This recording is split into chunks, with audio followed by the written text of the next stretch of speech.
Hi guys, so I'm a little bit far away and I cannot like reach everybody, and I'm hoping I can send this assignment in before I leave because I'm going back home to Africa.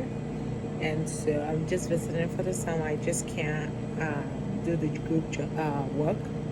Sorry, I can't do the group work while I'm away, and I'm not going to be here on Saturday, so I'm doing the assignment on my own. Sorry, Professor.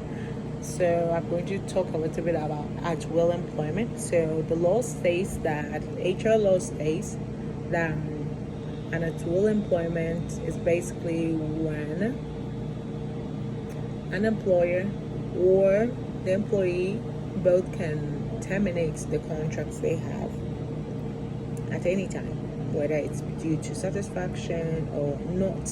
If they say the employer is not satisfied and so on, then they can terminate the contract. And if the employee says the same, they can do that.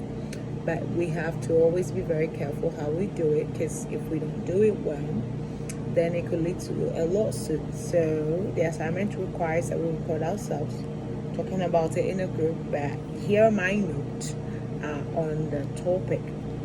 So in John's situation, I felt like, first of all, I would be professional and stay calm and, have him, because he has the burden of proof.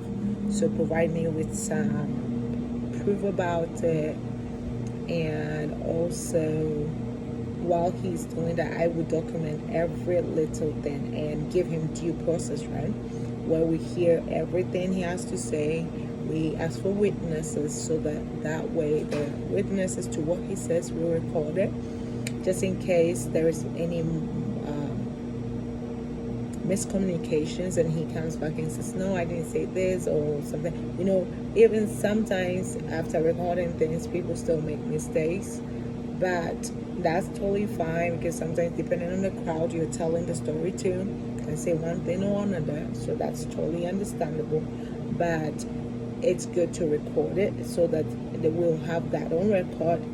And then I'll also acknowledge his concerns and empathize with him, because that way he's not like, oh, you're accusing me or abusing me or something of that sort.